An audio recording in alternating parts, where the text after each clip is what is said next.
You are listening to Thrival Nutrition Podcast, episode 75. Welcome to the Thrival Nutrition Podcast with me as your host, Lahana Vigliano. We talk all things holistic living, real food nutrition, fitness, herbs, essential oils, and so much more. I'm here to make your holistic lifestyle simple, easy, and fun for you and your family. I am beyond thrilled that you are here. So let's go over and hop over to today's episode. Happy Tuesday and happy August.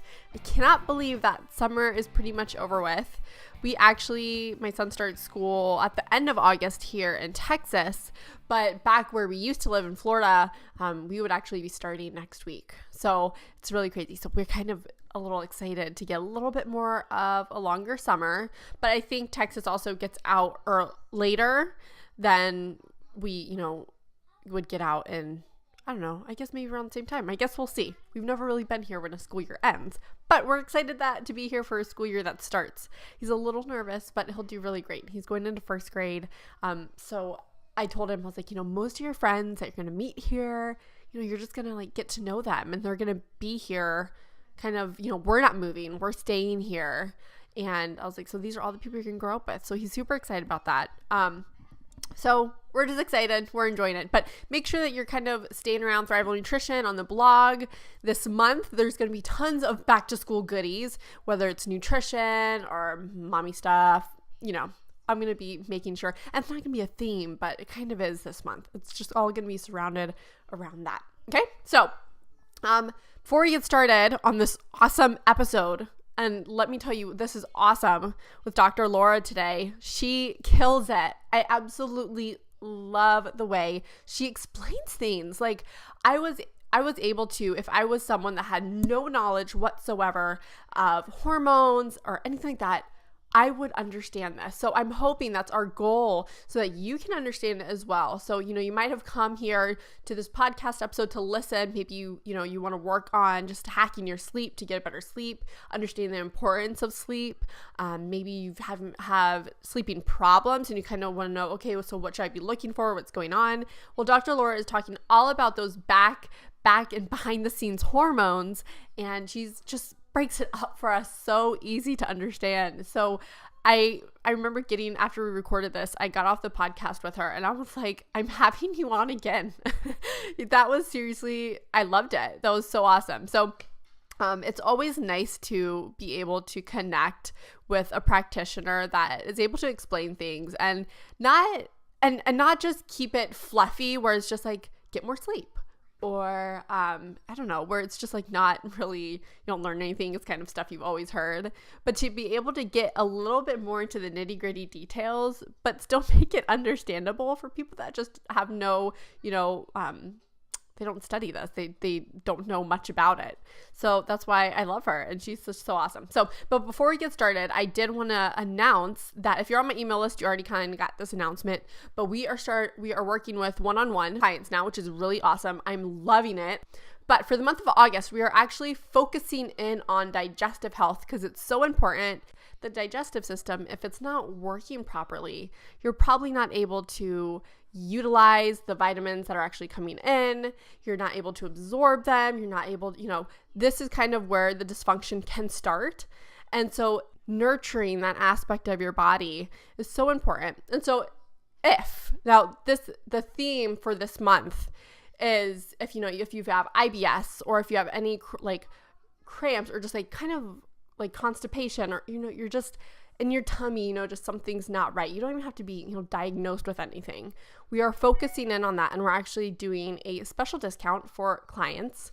That is $45 for the initial consultation, which is it's usually $125. So it's a really, really good deal. And you don't have to have any type of tummy problem to get that discount. Actually, it's specifically for the podcast listeners, you, and for my email subscribers as well. So most people are on both, but you don't have to have a diagnosis or even a digestive problem. This discount is for anyone that's just wanting to better their health, but I want to really focus in on getting those people that have those digestive problems and then helping you get that system working again. Okay, so that's kind of what's all I had to say before this awesome episode. Make sure that you go check Dr. Laura out. All of her links are in the show notes. Go check that out. All of my links are in the show notes. Go check that out. And also the link, if you are ready to kind of book that first appointment, that's also in the show notes. So go check that out. And I hope you enjoyed this episode. I know I sure did. Hi, Dr. Laura. Thank you so much for coming on the podcast this week. How are you? Hi, Lana. I'm doing great. I'm so happy to be here and joining you on today's podcast. Yes, and I'm excited to have you here. I think you're the perfect person to be talking with us about this too. I know that we kind of connected over on Instagram, and I just loved your stuff. And I was like, I'm just going to shoot her a message and see if she wants to be on the podcast. Yes, thank you. I'm really happy we did have a chance to connect. Yeah. So kind of tell us, what you do for people that don't know you, where you're located and, exactly what you do. Sure. So I am a naturopathic doctor in Canada. So be more specific, if you know Canada, Toronto is kind of where my home base is. And I'm a naturopathic doctor. So what that is, for those that don't know what we do, we're sort of medically trained professionals that use natural supplements, dietary changes, and things of that nature to kind of treat disease or symptoms. And we just don't prescribe pharmaceutical drugs. So we're kind of like a natural doctor in a way. And that's sort of the general practice that I have. But I currently do see a lot of my patients with a focus on hormone balance, women's health issues in general, and always a big one for naturopathic doctors is digestion. So those are the kind of main areas that I work with and work on for my clients and my patients. And Toronto is definitely a wellness-oriented city, like I think where you are as well. A lot of the cities in North America are really starting to bud up with wellness-oriented practitioners and an amazing community of people trying to kind of get beyond just feeling good and starting to feel great. Yes, I totally agree. And I've kind of noticed that in Toronto, whenever I'm reaching out to people or looking up people to be on the podcast, I'm always seeing Toronto being one of the main cities in Canada. And actually, I don't know, that are just very well known, or that seem to have more functional medicine, naturopathic doctors and stuff. Yes. We moved from Florida, kind of like in the suburbs of Orlando, and I didn't see that as much as I do here in Austin, Texas. I feel like it's so much easier to find yourself like a functional medicine doctor or someone that's more on the natural realm. It definitely depends on where you're at, but what brought us to Austin was like the vibe when we visited here. It was just so much more, I guess, natural. And so we were like, we have to come here. That matters, right? That draws you to a certain place, and then you end up saying, hey, I want to be surrounded by this environment.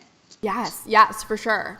So would you, I guess, count yourself as like a family doctor, or specifically more like towards women? I definitely majority of my patients are women. So though I can, see many concerns, general health concerns that you would see your medical doctor for, you can definitely come and see me for. But the general area of focus really is women's health and anything that relates to that. So that could be mood, that could be sleep, that could be weight loss. It's a whole host of sort of branches from that main topic. But yes, in general, women's health is a big one.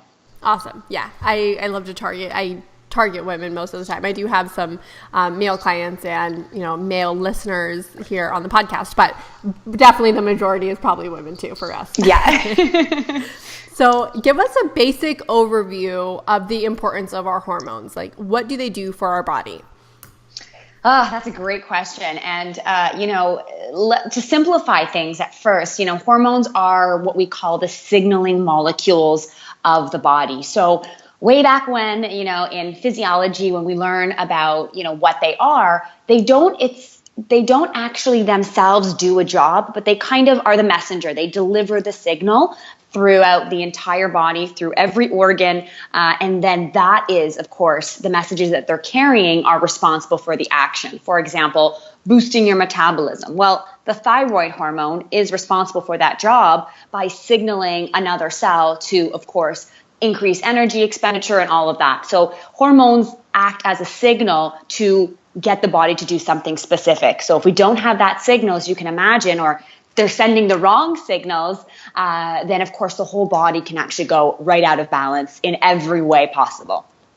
It's true. I feel like hormones is not where it starts, but it kind of does in a way. It's kind of like what comes first, the chicken or the egg. But hormones are like a big part of where it begins, like you said, of the pathways in our body. And it's really important to, make a priority of them. Would you say that hormones, like testing, which I know we'll go into later, but would you say that like you should be doing that yearly just to kind of get to know your body more? I definitely think that so many people are walking around without any idea of their hormonal picture. So I think you actually absolutely correct by saying, shouldn't we kind of check in on this yearly? Yes, and that would be an amazing goal. But I think even an initial assessment and a proper assessment, I know we'll talk about that a little bit later, that is an absolute must for a starting point to get a full picture. Yes. Definitely. I know I talked to someone else on the podcast, I believe it was Robin, and she was talking to us. We strictly talked about thyroid, and she was saying how she recommends the thyroid test every year because it changes and, your life changes. And so you have to kind of always be up to date. Your body's always changing. Yes, and actually that brings up a really good point. Hormones in general are most of them are created from a fat molecule or the similar molecule as cholesterol is in the body. And what that does is, that's responsible for a lot of different things, but it's also very susceptible to stress. So like you mentioned, a lot of things can change in our life. And when things change in our life, we get married, we have a baby, we move, good or bad, these things definitely change our hormonal picture. So another reason why getting a regular assessment or just figuring out where you're at is so important. Definitely. I know you mentioned the whole foods detox, and tell us how that helps support and balance hormones. Yes. So I created, I've been detoxing myself for almost over 10 years, almost 12 years now. And working the last few years with patients, I wanted to make detoxing simple. And people get, they hear the word detox a lot, but they kind of get it confused. They hear cleansing, they hear juicing. Right. And I wanted to create that those words keep popping up. So I wanted to create a plan that was very simple, but that used whole foods, meaning real food, and cutting out some of the, excessive ingredients or inflammatory ingredients like sugar and alcohol and red meat and dairy products, just for a short period of time so that you could actually eat more food, but actually, bring your body back into balance. And the reason for that is when the body is not inflamed, eating cleaner ingredients, our hormonal system is able to better balance itself and better send the right signals. So when we clear things out, we start to recycle the whole body, and we start to get rid of the old to make room for the new. And hormones are a big part of that. So if the old stuff is lying around, specifically, for example, estrogen, whether from plastics, whether from the birth control pill, these things need to be kind of cleared out of the body. And detoxing, especially through food, is not only safe, but it's very, very effective at getting out the excess that we don't want laying around. Definitely. That's so funny. I feel like detox, it is kind of a scary word because there's so many things out there that are not scams, but they're just kind of a waste of money. It's one of those things that you just, you keep eating the way you're eating, but you can drink this detox tea and everything's okay. Doesn't work like that. Yes. No, it doesn't. And, not to knock any products or any programs out there, but there's definitely that component of food that really should make up the majority of any detox program, because detoxing requires energy and it is a stress on the body. So we want to give our body really good quality fuel and the support that it needs to sort of do what it already knows how to do. Detox is not new to the body. We just have to give it the right fuel to do its job. Right, exactly. Oh, I love that. Okay, so diving into some specific hormones, serotonin, melatonin specifically, these are known as sleep hormones. So tell us about these hormones, what they are, how exactly are they related to our sleep, and what can we do to, support them? Yeah, that's a great area to dive into. And, sleep is probably the number one cause of concern that people come and see me for, though they don't initially bring that up. So they'll come in for weight or energy, and then we get to your sleep and, well, I sleep okay, but, are you frequently waking through the night? Or do you just take 2 hours to fall asleep? Or do you sleep okay and then you wake up at 4 a.m. and then can't get back to sleep? So there's a huge number of things that can go wrong with our sleep, but I have to be honest here. If that sleep is not in order and restful and restorative, then the rest of your body and the rest of your day just can't function optimally. So a really great reason why bringing up these hormones are so important to discuss. So first and foremost, serotonin, they're related. Melatonin and serotonin are related in that serotonin is the parent molecule, or the one that kind of gets made into eventually melatonin. So serotonin is made from a protein molecule or an amino acid called tryptophan. So we all remember turkey dinner, we're all tired. Amino acid tryptophan is found in a lot of animal proteins. And then that gets made into something called eventually serotonin, or its parent molecule 5-HTP. So 5-HTP as kind of the precursor of some of these hormones. A lot of people take that to sleep or to feel happy in general. So serotonin is not actually a sleep hormone, but it's a precursor, or it's the parent molecule to melatonin, which we know for sleep. So some people just take serotonin if they want to feel better or to help their body naturally produce a little bit more melatonin. The problem is serotonin, I can give a person a bunch of serotonin or 5-HTP, for example. We don't supplement with serotonin, but 5-HTP, which is that nutritional supplement that will make serotonin, a lot of people still can't make melatonin. So why is that? Why are they not being able to make their sleep hormone? Well, that hormone, serotonin, actually requires a lot of the B vitamins, zinc, magnesium to get converted into our sleep hormone. So that brings me to melatonin. So the end of the road is melatonin. After everything gets kind of broken down and converted again, the last stage of the hormonal pathway is melatonin, the end product. That is what we use to help our body get into that restful sleep. Most of us know the importance of being in a dark room, having no light or screen stimulation before bed, because that's our natural body's reaction to produce more melatonin. So when it sort of sees the signals of nighttime, melatonin gets produced. But like I said, if you don't have all of those vitamins and minerals circulating through your body, you're not eating very well, either your body can become sluggish and not produce enough melatonin, or the melatonin in and of itself just doesn't have enough of a strong effect. It's kind of like popping melatonin and having, your TV and your lights on and working night shifts and kind of changing your schedule every other day. It's really hard for the body to know what signal to listen to. I hope that makes sense. That made so much sense. And I made just like a little graphic that I can make to, for when I promote, this episode. I think people are going to love that. So what are some things to, I guess, start the process of having, tryptophan and kind of starting that little trail of going to melatonin? What can we do? Right. So, that's a great point. And how can we start, at the beginning of the assembly line and give our body all of the necessary building blocks? So tryptophan is an amino acid. So it is a protein, and animal proteins are great for it. So typically things like eggs, chicken, turkey, those are fantastic. If you're trying to limit animal proteins, you can always supplement with something like that. But again, the body, even from plant-based proteins, will have tryptophan as an amino acid. So it's just, again, going back to women's health, a lot of women aren't having enough protein, or they're eating single sources of protein if they're consuming vegetarian protein. So right. They'll just have lentils, or they'll have beans, chickpeas, or what have you. But it's important to combine vegan sources of protein, of animal protein or vegan sources together, so that you get a complete protein. Right, basically, like rice and beans. That's right. Yeah. And if you're not getting enough of those combinations, then you're not getting a full amino acid profile. So basically you're not getting, or you may be missing tryptophan, because it's in smaller amounts in vegetarian sources. So always important to start with those, a good quality whole foods diet. And that really starts the whole, cascade, because everything else from tryptophan down the line, 5-HTP, serotonin, and eventually melatonin, all require energy and all require vitamins and minerals to break down the process. They don't just go from tryptophan to eventually melatonin in time. They actually need, as we mentioned, the B vitamins, magnesium, zinc, folate, iron. These are things that are so necessary to get down to each step along the pathway. So if you're missing any of those steps, again, you could be eating tons of clean, lean protein and saying, hey, why am I not having, maybe the great deep sleep that I would like? Well, maybe there's a breakdown product issue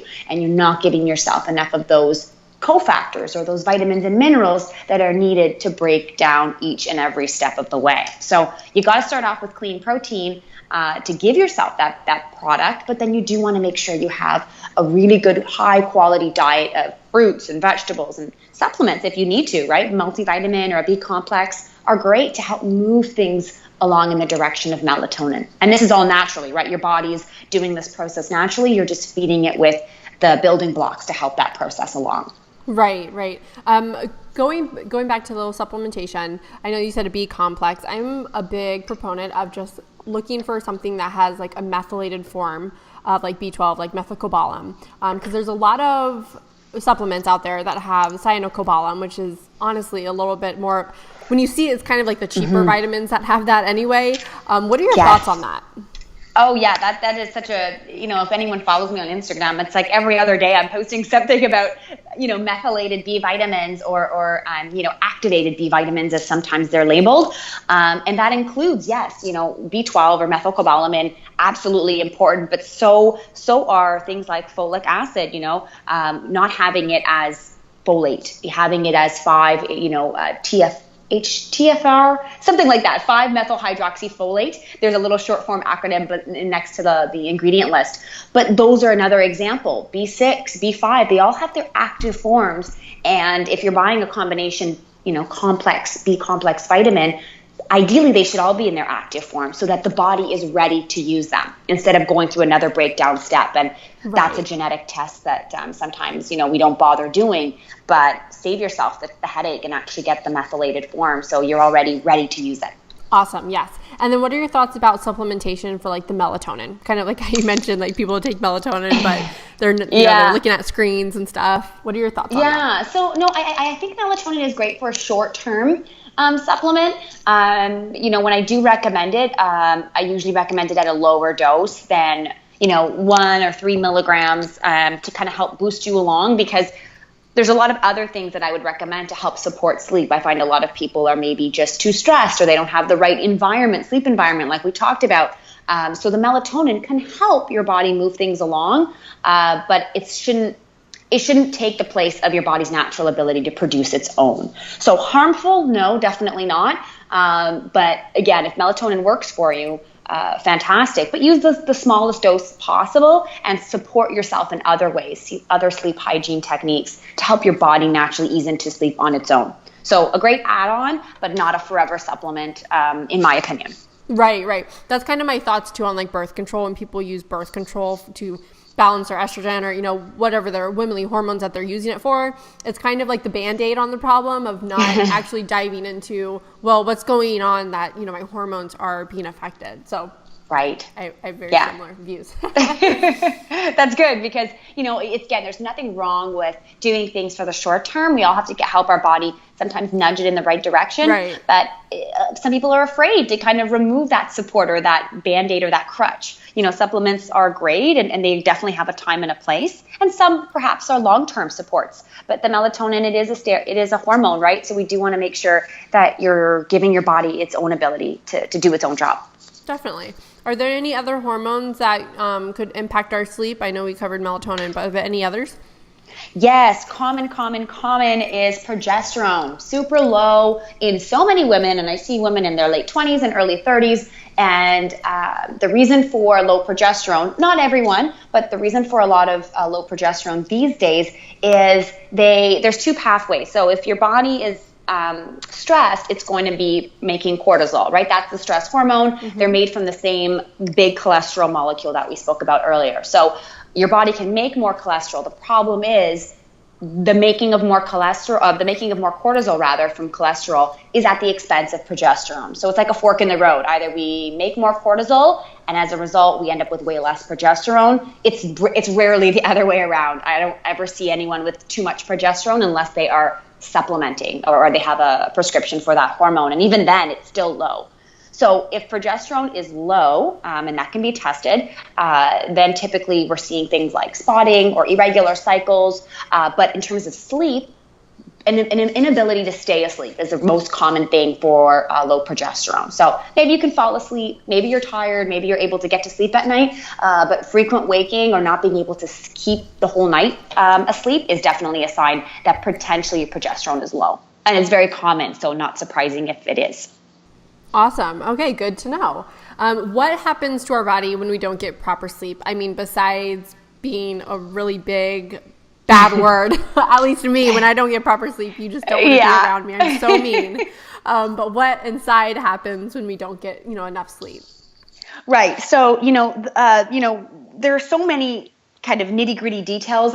Just to kind of look at a quick overview, the biggest thing and the thing that's really kind of come up in sort of the medical literature lately has been, a lot of people are complaining about brain fog. And, when you've pulled an all-nighter, studying, or when you're younger and, you wake up maybe after a couple hours of sleep, maybe that, and you can function the next day, but you kind of have that fog. Well, obviously, if you've had a new baby or you're in a very stressful event and you have progressive multiple nights of very little or no sleep, you get that sort of daily haze. And what that actually is your body or your brain's inability to clear its cerebral spinal fluid. So the fluid that floats around in your head, that gets rid of waste products, that gets rid of all the things that were kind of produced during the day, that gets cleared at night. Okay, there's a reaction that goes on so that everything drains and it kind of, refreshes itself. So definitely feeling heavy, feeling brain fog, poor concentration, of course, poor mood, all that stuff's coming up from the brain. So realistically, everything in your whole day-to-day activities would be affected from poor sleep. But a main reason what I see, a lot of repercussions down the road from long-term sleep deprivation or just not sleeping well for years, right? You could still be getting sleep, but just not amazing sleep. Inability to lose weight. That's probably the main one. And I have to counsel women on that all the time. How well are you sleeping?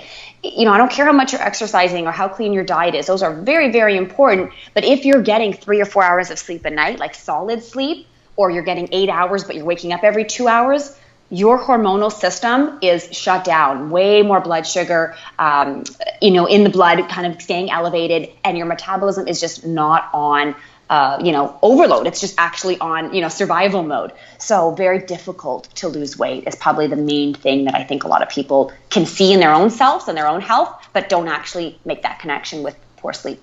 Definitely. And when I don't get proper sleep, I can totally feel it the next day too, because I feel like, and studies show too, that your adrenaline you're much hungrier and you can't ever feel like satiated when you're running on like little to no sleep or bad quality sleep. And that Very leptin true. kind of just is in there. It doesn't make you feel full. It doesn't tell you that you're full. So I feel like when, my baby was like a newborn, I would eat like throughout the day. Like I would be so hungry. Nothing would satiate me. And sleep is huge in that. So a lot of people eat more when they don't get enough sleep. Absolutely. You kind of hit the nail on the head there because, it's not even what you're eating or how you're eating. It's your body's signals of something just doesn't feel right. You're like, I'm not full, or I'm feeling hungry again, or I'm not satisfied. And that just leads to poorer choices as well, even if you're trying to do your best. Yeah, absolutely. Yeah, and even studies are showing that really carby cravings, pretty much anything, that sounds really bad, it probably sounds good. And that's actually shown to be a reason. So you will make bad choices. Yeah, and I mean, it's your body's survival mechanism too, right? Your body doesn't typically make mistakes. It's trying to compensate for something else. So if you're sleep deprived, your energy stores are low. You need to have quick, easy access to energy. So probably not the starchy, heavy to break down foods are going to be the things you're craving. You're going to be wanting some of those quick glucose hits, right? So sweeter foods and things that are easy to break down. And for better or worse, that's just your body's, ability to kind of keep itself going. Right. So tell us a little bit about the tests that are recommended to get to know our hormones better. And this doesn't have to be just your melatonin, but just, hormones in general, some that you really recommend. Yeah, so I think let me first talk about the type of testing. So hormones are best tested either in the saliva or the urine. So you can get a blood test for your hormones, and a lot of my patients come in with blood work done. That information is not useless. It's absolutely valuable, but it's not the most accurate way to take a look at how the body's hormone levels are actually distributed, because the hormone levels in the blood are kind of they're kind of within reason. They're always kind of relatively balanced out.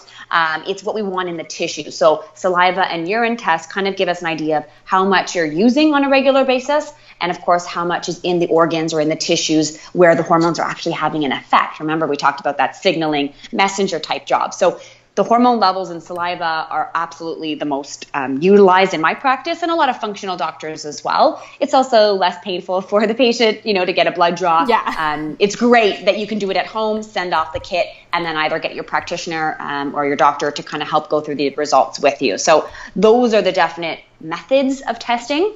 And regarding those tests, you can absolutely get everything run. So that could be your, of course, estrogen and progesterone. I always recommend getting, your DHEA tested as well, which is a parent molecule as well for stress hormones, and of course, female and male hormone testing. Cortisol, which is again our stress hormone. I typically recommend that 4 times during the day because, again, the hormone picture is just a snapshot. The more we can see how your body reacts throughout the day is very important. So, stress is kind of a no-brainer in all of our lives. The question is, how much is it affecting your hormonal system?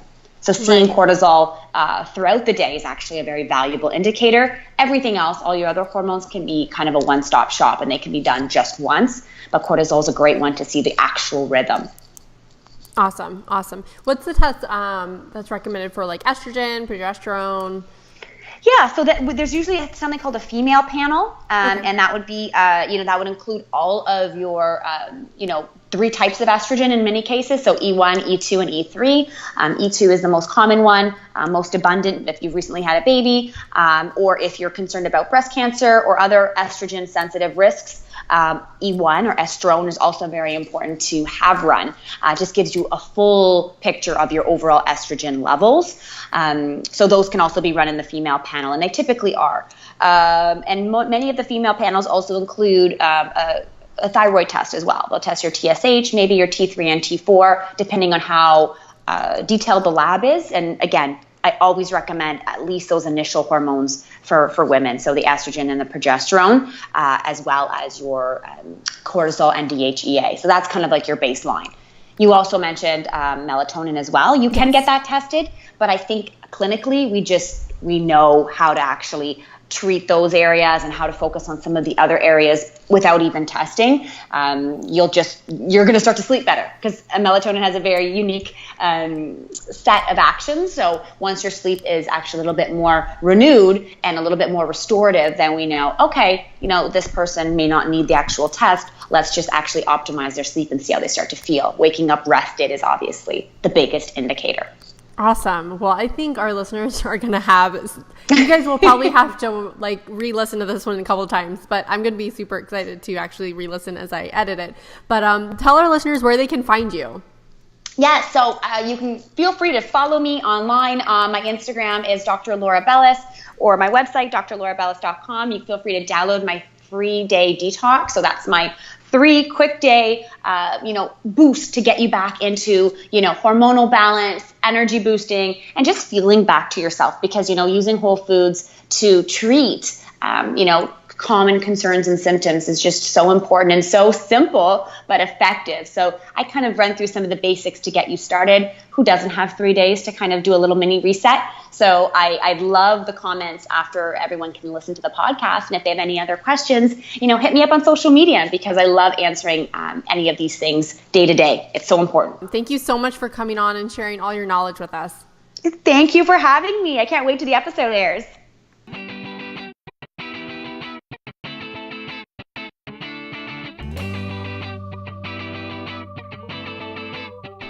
The contents of this podcast are for educational purposes only.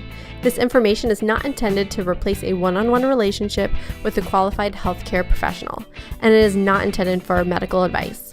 This is the sharing of knowledge and information from education, research, and experience. I am not a registered dietitian or physician. I encourage you to make your own healthcare decisions based on your research and partnership with a healthcare professional. Thanks for tuning in. I'll see you next week.